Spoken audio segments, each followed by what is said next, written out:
There we are. Good evening. You are listening live to the Extreme Movie Show. I am your host, Rob. I am just west or just east of Orlando, Florida. I am in Singapore on location at a amusement park. I see all the hills in the background, and it's amazing, ladies and gentlemen, what you're going to see here, because there's this really kind of cute, tweenerish kind of age-looking Asian female, and she's got one of those Catholic schoolgirl outfits kind of on, and she's like selling something. She tried selling me a sticker for charity and all that. But really what I was noticing is that she was interrupting these two rival gangs, trying to get ready to do some kind of deal. And mayhem has just broken out, and you won't believe what happened, ladies and gentlemen, because, of course, that's initially how we get started in tonight's film, Devil Hunters from 1989, and a film I had never heard of, even though the actors, a lot of them are familiar. And RD, I got to tell you, on first watch here from earlier today when I was watching this, I will say this. I got a lot of positive things to say about it, but I felt like I was watching a weird film, and sometimes you and I have discussed the need whether we want it to be English dubbed or subtitles. But what I did not realize until the end of it, and I'm going to clap right now. I don't know if you can hear that. Well, I want to reveal the big thing. I don't reveal that not to the end. That's spoiling it. well, of course we're spoiling it. So why wait to the end? Well, the whole thing is you work your way up there. So say like, hey, did you see the end of the movie? Good night. So let me just say, RDV, I noticed what I thought would be some choppy editing during the course of this, because the women, I thought this as a Girls with Guns movie would be the stars, and they are. So sometimes we get some stuff with guys, and there's a reason why for that. The copy that I came across, this is a movie when we did review Iron Angels, originally with the same people, the same characters and actors. I was looking through Sibelle Yu's, her stuff, and also Woon-ling. I want to look at more of their stuff. Devil Hunters was another one that popped up. And I was like, well, this was kind of cool. So I wanted to check this out. Unfortunately, it's kind of hard to find an English dub print or even subtitles. Where I ended up actually finding it, and a copy of this, somebody uploaded it on YouTube about 5 months ago, and I used YouTube's translation for captions. So I could watch the whole entire movie, with the English subtitles, which actually worked out pretty well. This movie is similar to another one I think we did with Cynthia Khan and Cynthia Rothrock. With I forgot, I'm trying to think of what the name it was, but it was the one where they're in the judge basically starts going after the gang member, starts killing him for revenge, and it almost feels like a movie that you could have had, almost like similar to Tiger Cage with Donnie Yen. You could have had either Donnie Yen or even a Jackie Chan here too. But it actually, for how long it was, for an hour and 30 minutes, and there were some parts that kind of dragged a little bit. But the parts that really amp up for this movie is mainly the foot chases, or then we also get in the beginning here with Sibelle Yu tracking down one of the guys. And then at the very end, we get the kind of like the Iron Angels ending, which I thought was really good. But this movie did drag a little bit, though. But when you have to get the fight scenes, they weren't sped up, which I like, because Hollywood was just, you said, would speed these up. They would chop it up a little more, and it looked kind of bad.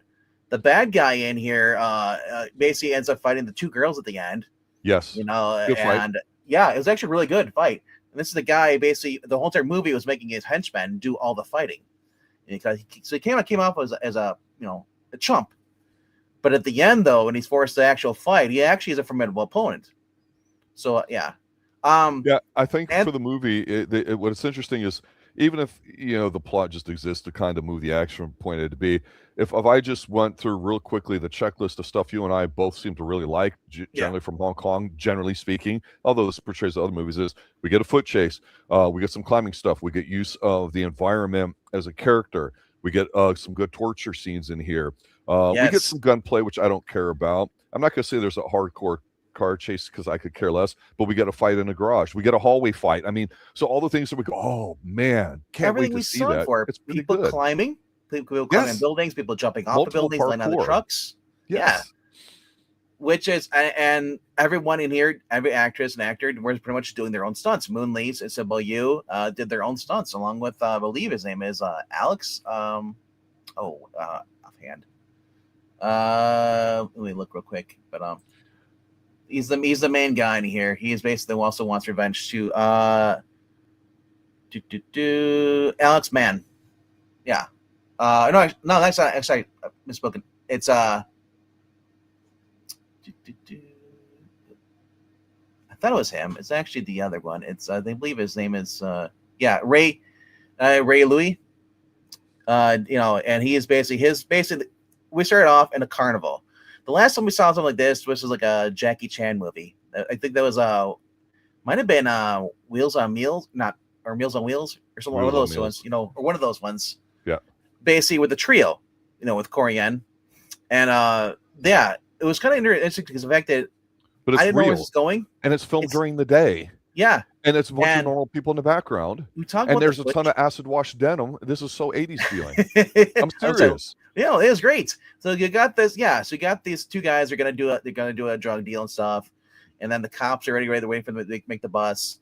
And then this girl played by Woon-ling walks up over there and she's she's basically like, hey, you want to buy, buy a sticker? It's for the hospital. She does it to both people. She even does it to the cop. Then she notices the CID badge, which I always love with the inspector stuff, the Hong Kong, yes, madam. Because then they all wear their badges. Instead of actually wearing an actual badge, they have like a little card, identification card. And she ends up basically screwing up the deal. Like, what is with this woman? Why is she messing this up? Learning the cops. It's intentional. She's setting them up. And you're like, does she work for one of the two bad guys in there?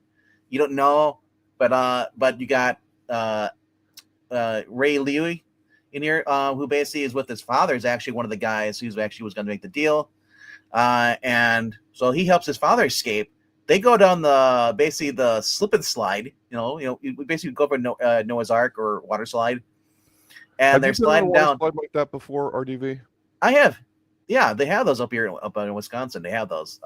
Usually right down a towel or a raft or something go down there. But they go down there face first and go sliding down. They stop in the middle of it. It's not CGI. This is real. No. And we've had so many here in Central Florida. Wet and Wild was a big one that closed, and now there's other ones too. Disney has their own water park. It's phenomenal because I'm going, the background, you can see the mountains, you can see the city, you can see the towers, right? It's not just, hey, we got the CGI backdrop or whatever, and we're just focusing on that. So again, like we've said before, you feel like you're a part of what's going on because the people are walking around. And then when they go up in here and they've got the camera in it, back then in the 80s, it was a lot harder to film that kind of action. No. Whereas now with the handheld and everything else, it's easy to do it, right? If you had a GoPro, maybe. Visceral about this, watching the camera as they're sliding down the water slide and then jumping from that to somewhere else. This is a great way to get you started and interested in moving. You wonder with how many takes or how many people got hurt doing some of these stunts because remember the guy has to grab as you're mid slide, he has to stop, hold on to the actual thing and pulls that up, and then they jump off, and then they land on the ground. There's tons of parkour, tons of running in here. It's just a lot of flips. Everything you really want from a martial arts movie. There's no CGI. Everything is you have pyrotechnics. You have there's some of the wire work. So, yeah. I didn't. When somebody gets kicked and they go back straight through. Well, there was some of that. But that's because people are firing grenade launchers, so people are getting pushed back. And I'll just say that there is a part in the movie where one of the guys in here, Ray Louis, basically is using a grenade launcher, and he has endless amount of rounds. Oh yeah, unlimited ammo, cheat code. Unlimited ammo. That's what I was like. Usually, because I'm pretty sure because he's using an M4. Most of them only carry 4 to 6 rounds. I think he had about 12 in there. I counted. He kept firing, and it was just kind of crazy. Anthony, what's up? He's bringing up Angel Terminators 2. Is that Iron Angels 2? Because I cannot find that on any copy whatsoever. It has English subtitles or something. Because that's one thing, a big thing. Because Rob and I don't speak Cantonese. So I want to know what they're saying the dialogue is, not just looking at the martial arts, even though martial arts is the main thing. But I kind of want to watch a movie. I want to know what they're saying, But unless I'm watching like a bad, like a Telemundo dub of Broken Arrow, that I don't need the subtitles. I don't need that. Yeah. But overall, I said you're gonna get these Sibelle Yu, who plays the cop. She's trying to basically catch the bad guy who's framed by his subordinates for murder. And you got another guy, Ray Yuet, who's basically looking for revenge who killed his father. He doesn't know that it's not the main guy, who turns out to be in the movie Woon-ling's actual father. She's a bastard child. She was born from a mistress. She's the youngest daughter. Nobody knows that she's related to him. That explains it with the daddy issues.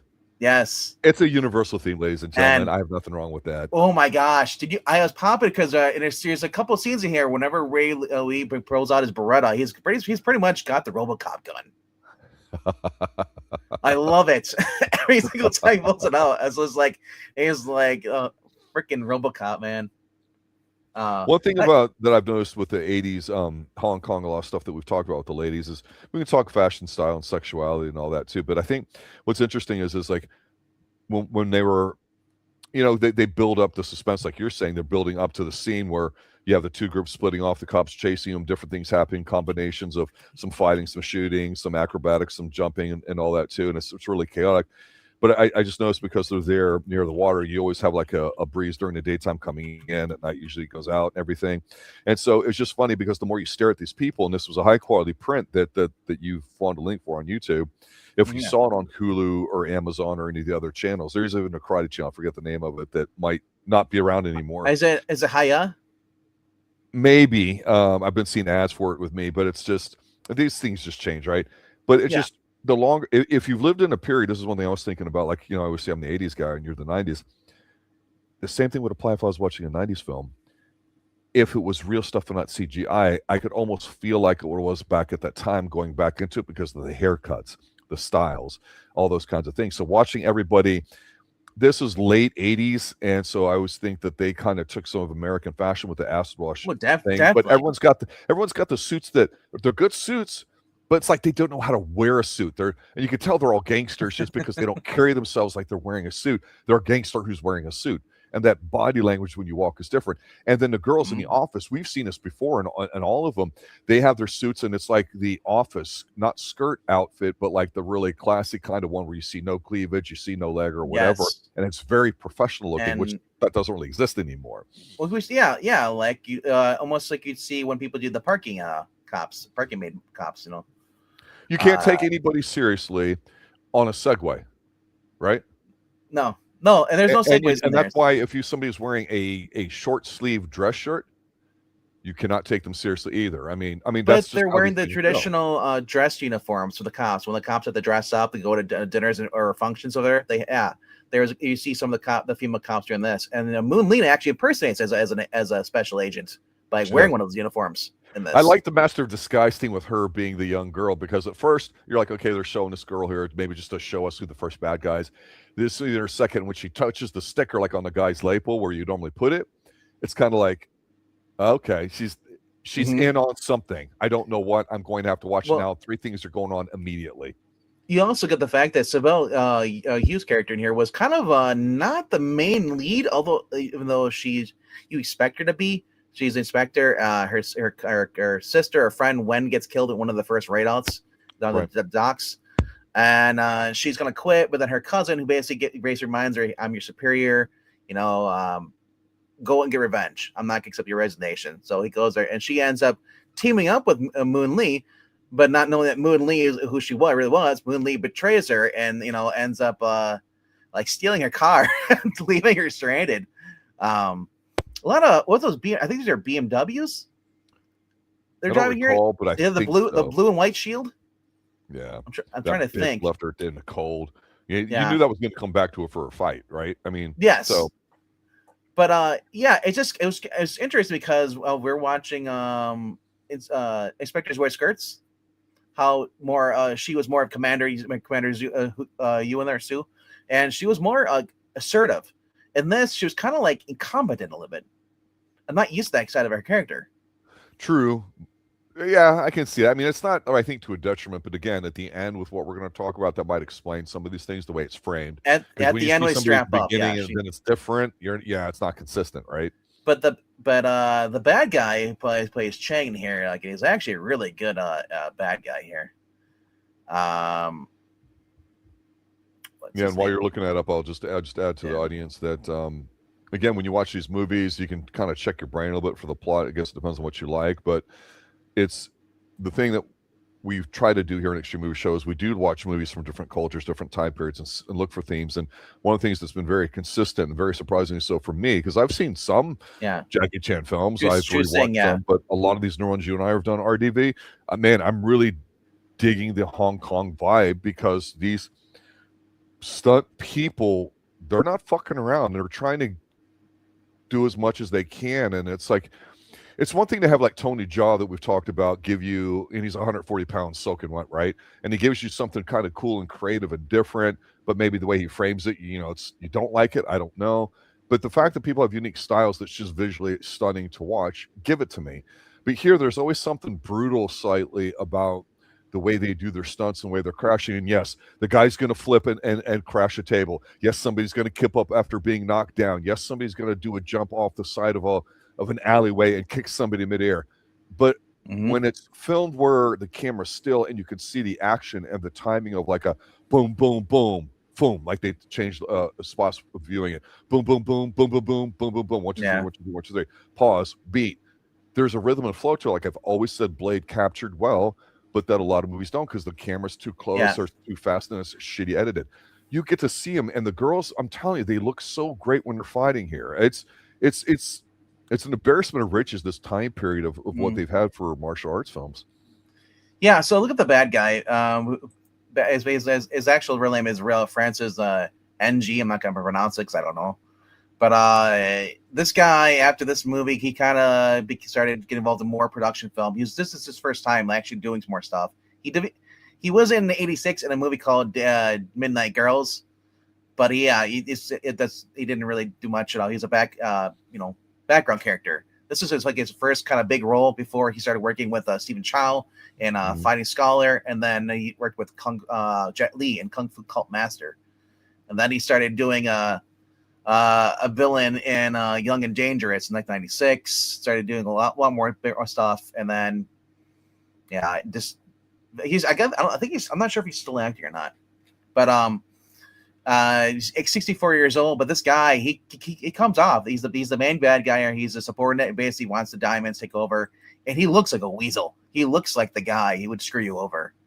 So and it says like everybody is just pretty much trying to get the main bad guy, but they don't realize that the guy Husan or Hassan, or I can't remember his name isn't the main bad guy. He was set up, and he ends up being kidnapped multiple times. His daughter is pretty much clothes ripped off. They're getting ready to rape her, and finally he gives up where the diamonds, because he had hidden the diamonds from the rest of the gang. So, and he eventually takes the guy to the diamonds, but then the guy betrays him, shoots him, and leaves him for dead. And then, of course, we get the fight scene at the end. There is when the younger daughter does end up seeing it when they're fighting or the stairwells, and she looks over and she sees the corpse of her dead father, and then it basically inspires her to basically kick his ass even more. So I love that at the very fight scene, because I was wondering, like, I think I'm gonna have a reaction, kind of like when Hulk Hogan does. He stops, he goes, starts fighting, he hulks up. It's called hulking up. I love it. Term. Yeah. Well, it's predictable, but the whole idea of like good versus evil is you have to have difficulty, because then nothing happens. There's no story, there's no moral, there's no lesson learned. Right. And whether you look at this religiously or not, your bad guy can be what in wrestling terms they would call the chicken shit heel, the one that cheats and does all this kind of stuff, and you hate him because he really would get his ass beat if it was a fair fight. Or you have like your Sid Vicious, big, powerful, cells kind of thing that just destroys the shit out of you. And the one thing about the Hong Kong action films, especially as I've gotten older, that I've looked at is physically they don't have the imposing nature that we had in America of the 80s guys. And Chuck Norris wasn't the biggest guy, but he looked fit and he was shot well. And of course, Arnold and Stallone, enough said there.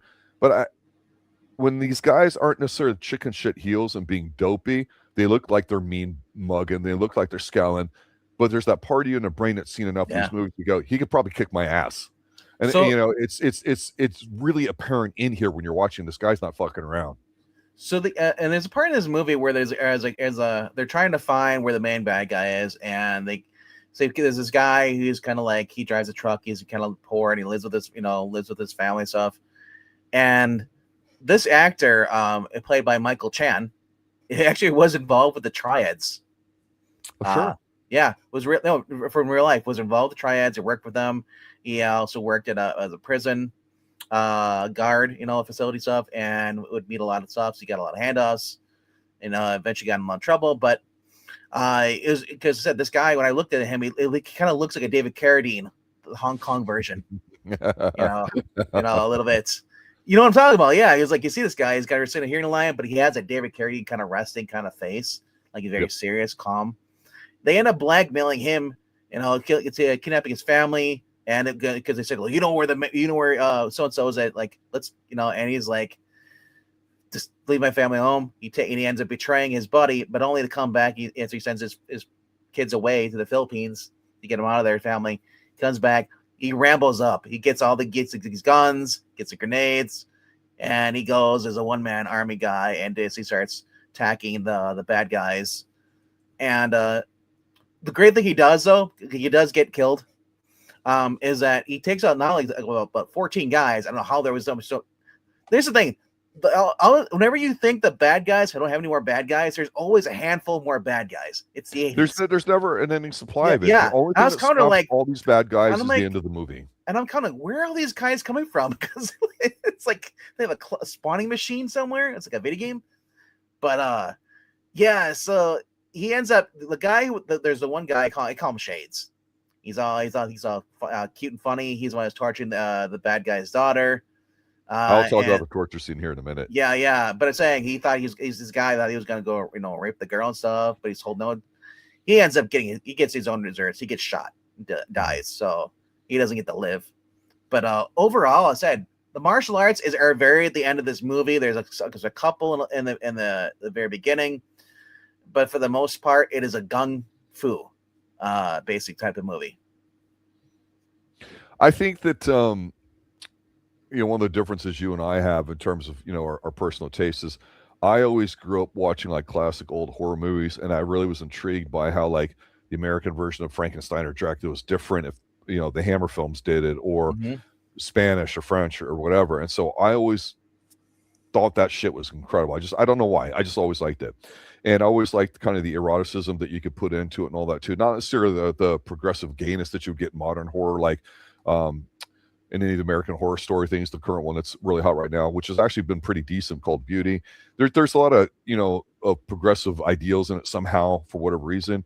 And I get it, but I never had a problem with blood and violence. And I told you, not as long as it's stupid and done and camp, but if it's camp, be camp.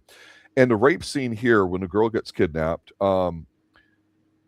today, back in the day, there was a really interesting way that they would film really the most monetarily productive TV shows, which would be your daytime soap operas. They would put a soft filter on it, and old porno films from the 70s and all that too used the same kind of effect. And they had what I used to call the sexy sax sound and all that too. But the point is they were a high quality, high value, very lush looking production, right? Because again, no CGI, no digital effects. And on film too, where you're capturing the lighting at the time that CGI can never replace. And I think here with this girl, they do exactly how it would be. And it kind of was a little dark to me because, she's in really what I'd call almost like granny panties. She's not an ugly girl at all. She's got a nice figure. She's your normal, like your virgin what is it? Girl, they have classic panties, whatever. Right. But what I'm saying, if it was America, they'd be like, oh, we're going to sex her up. They glued the crickets on, though, which I thought was hilarious. So that's my whole point. Crickets are all over her and all stuck to her, and she's all chained up, and she's selling it really good. And the guy takes the knife, and it looks like their Rambo knife of our Rambo knife, right? Yeah. And so he goes to slide and scrape one of them off and nicks her a little bit. Then he goes over here and does it, and you're like, man, they're bordering on getting too fucking brutal and all that. And of course, it doesn't happen, but when you see her and you see her from the front, she's an actress or the stunt person to fill in. She's just got the white panties on there too, and there's one or two right there on her crotch. And I'm like, I know it's a fake one, but I'm like, it was I've seen all sorts of stuff like that in these cannibal Holocaust type movies over the years and stuff, and I know it's not real. But here I was like, man, they wouldn't do that in an American movie, even back then, for the most part. And here's the thing about it: it was actually done tasteful. They didn't show her, even though she was topless. We didn't see anything. Yeah. They hinted at it enough where that's all it needed to be. Yes. Yeah. But yeah, like you said, there's a lot of gun fu in here, which I could care less about. But actually, there's still a volume of action. It's great. I think the opening game, it's great. But let's talk about how the movie ends up and how it explains the rest of the movie. That's what was different about here and made me appreciate it even more. Well, they were at the fish hatchery thing, but they decided to they get finally the two we get what's his name, Ray Liu and Woon-ling go to the cops, and they pretty much say, hey, we know where he is now, go save my father stuff. And they basically agree to work together, and they're at this building where basically where the diamonds were pretty much in these, just still inside the actual bank or kind of like file cabinet things that they transport diamonds in. They were in concrete. The guys broke it open, and so we get the three teaming up. We get and they're all geared up. Just we saw them in Iron Angels. They're going in, and they all have grenades, and they have a battalion of basically M4s, and they're basically killing the bad guys in a final series. The bad guy, basically gets pissed off because he ends up dropping his diamonds. Because basically the cops shoot the bad guys or all his diamonds, and they spill. He quickly starts scurrying to get them back up, and he has to flee. So then he ends up getting in a fight, basically with all three of the officers taking turns. Everybody kept changing partners, which I liked about this. And it didn't look like ballet. It didn't really look like even choreography. It basically actually looked pretty real. And after this, the bad guy, basically after getting his ass kicked by Woon-ling after she sees the cover in the stairwell, basically seeing that her father has been killed, she goes up there and she's constantly punching him in the gut, like rapid fire, kind of like a Chun-Li kind of thing. But also we have the second hand-man guy. His Cheng's the second hand-man guy. He basically is going against Ray Liu. Rio ends up basically they have a nice little dragged out fight. This is the last 8 minutes of the movie. So if you're familiar with was it Policeman Wear Skirts? Same thing. All the actions at the very end. These last 8 minutes. And those two are fighting, and he gets in their upper hand. He lifts the guy up and pushes him into the rebar that's hanging from the ceiling and kills him that way. It's not quite an F5, but it's almost your strict military press, which that kind of took me by surprise. I wasn't expecting that, to be honest with you. Yeah, so that was an interesting choice of how they did that. So that guy's dead. They all go up there. The bad guy, Chang, is pretty much, he's crawled to his room with a bunch of propane cylinders. He pulls out basically a Smith & Wesson 345 Magnum.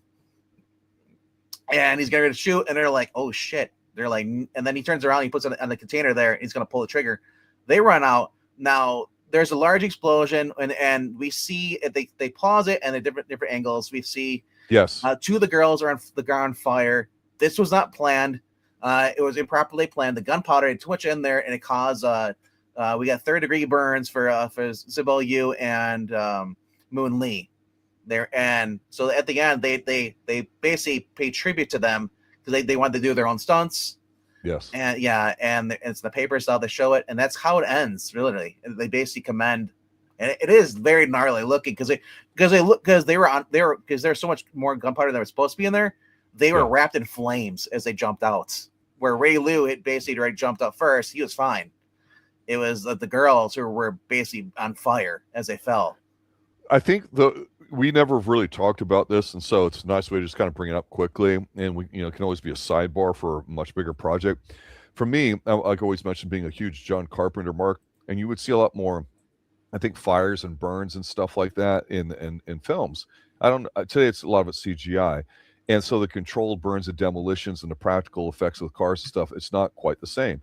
And at the ending of Halloween 2, where Donald Pleasance's character, Dr. Loomis, sacrifices himself, he's got the lighter and he's been stabbed, and he's like, this time, Michael.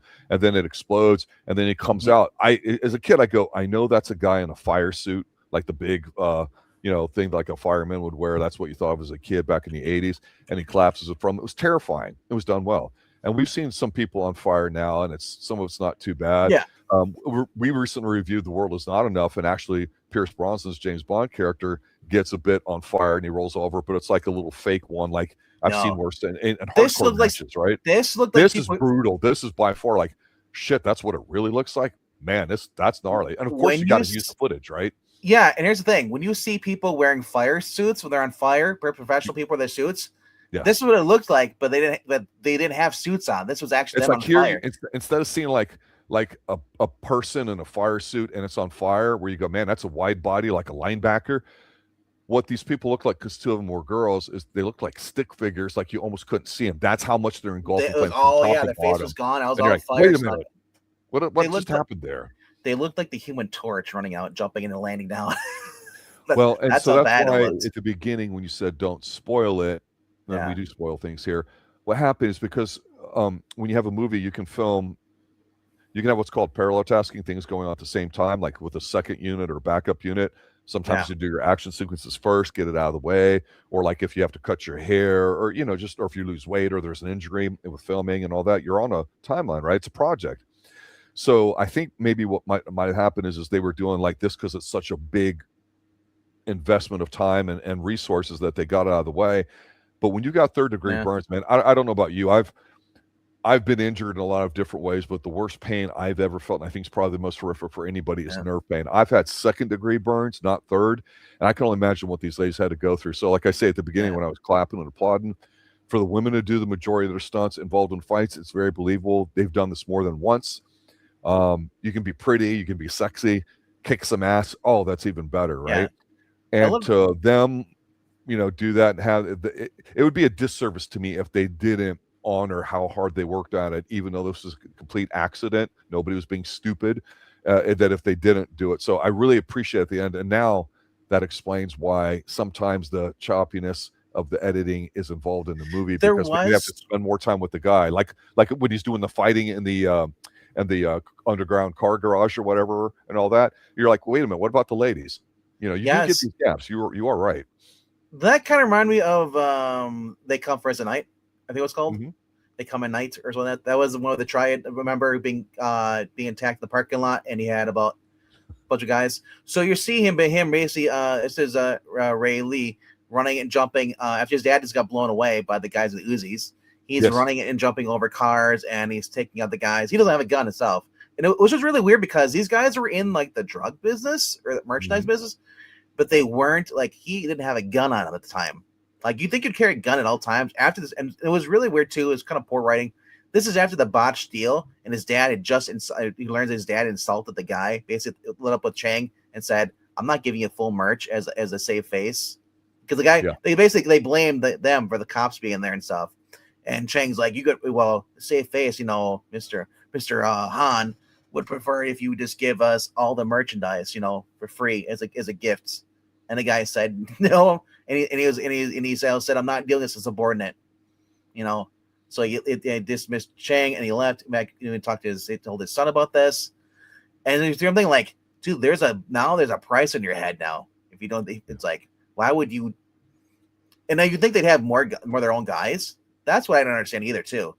Like, the other thing I don't know too is this is so Hong Kong in the late 90s went from British control to being like under China control, and in the 90s there's a major push to take China, which is a communist run by communist country. I'm not saying the whole country's communist, but Lao Beijing, the normal people there, they're kept in the dark, and it's been that way. The idea is that they became a superpower with the United Nations and all that.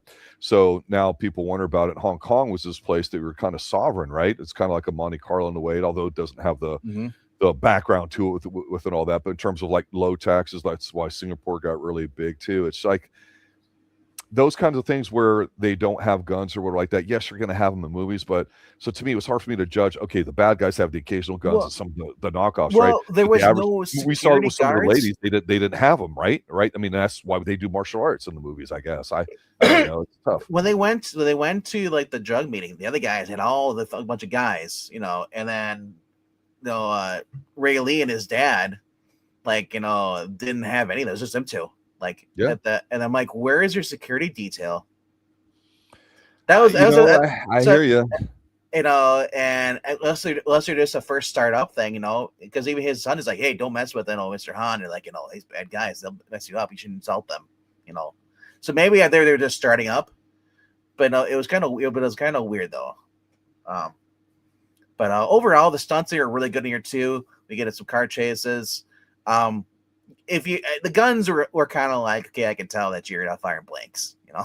Yeah, cheesy ass gun stuff. Really, Yeah, not just but like yeah, whatever. but I said for the most part, if you're looking for the martial arts in this movie, it is at the very, very end, the last 8 minutes, between the gunfire, and then the explosion was real, and as I was like, seeing that the flames on there around them, the girls, was just it was scary, you know. Yeah. And they end up showing at the end of the they showed the after the text appears on there, they explain everything, praising and saying there was a mishap with the gunpowder and the timing. That's why Ray was fine, but it exploded too early. The girls got caught in the flame, and they also say that they showed the paper, that actually the real life paper, commending them. Yes. You know. Yes.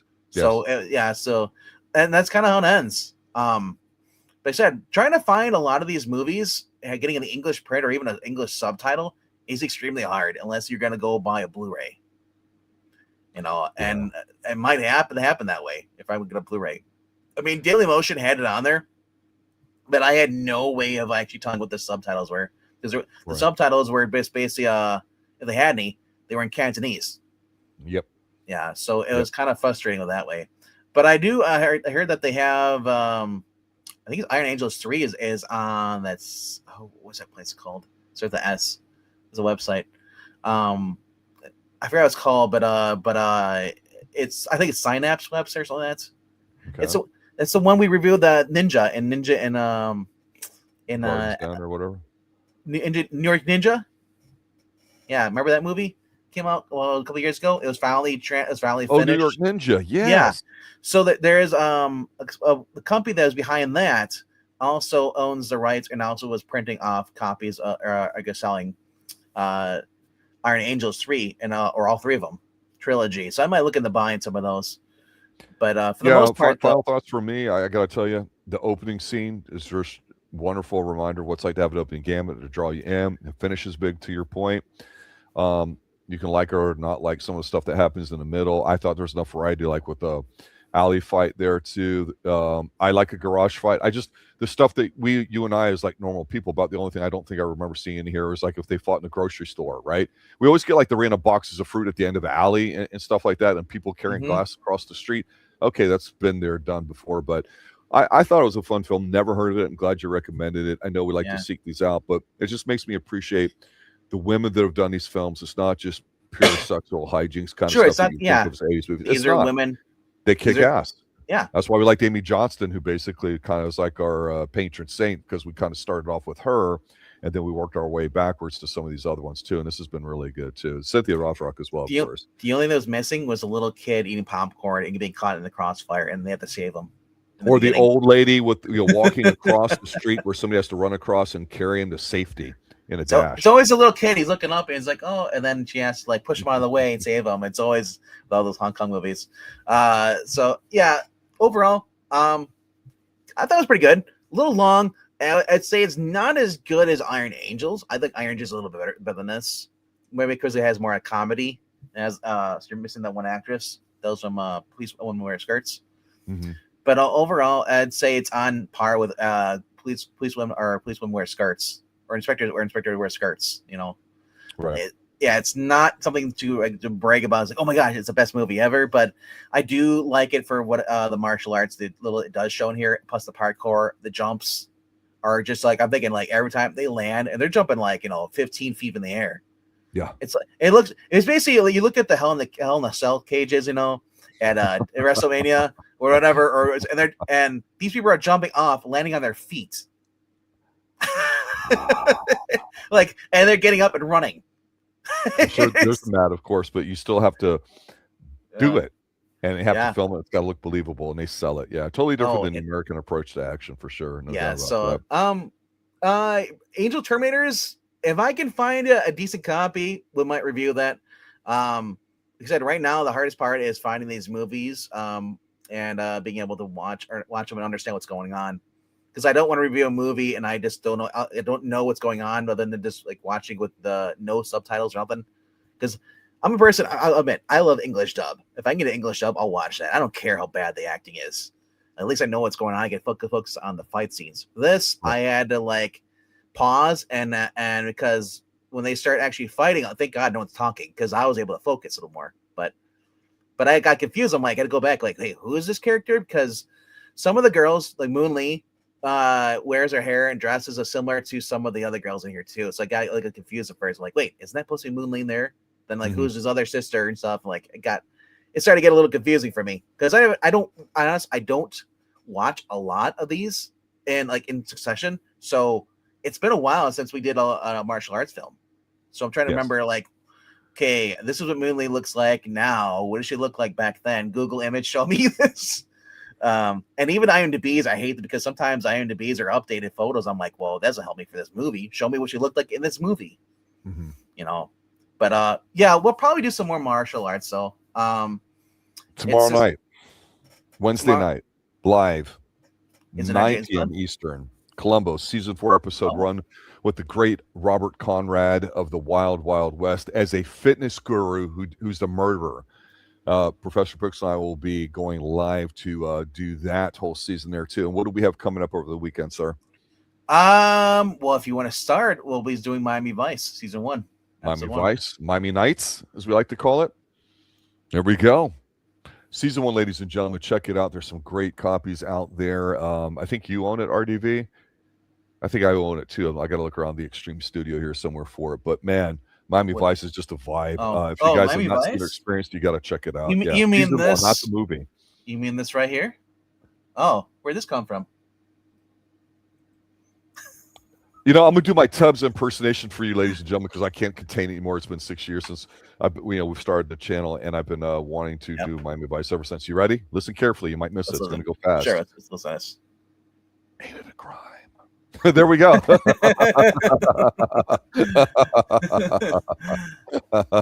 Crockett. I love James Edward Olmos in here. He won't be till season 2. No, not till season 2. Edward James Olmos, yeah, and he's just like Crockett. he had a few words, you know, and he's quiet. But then you find out he's a badass like Vietnam veteran too.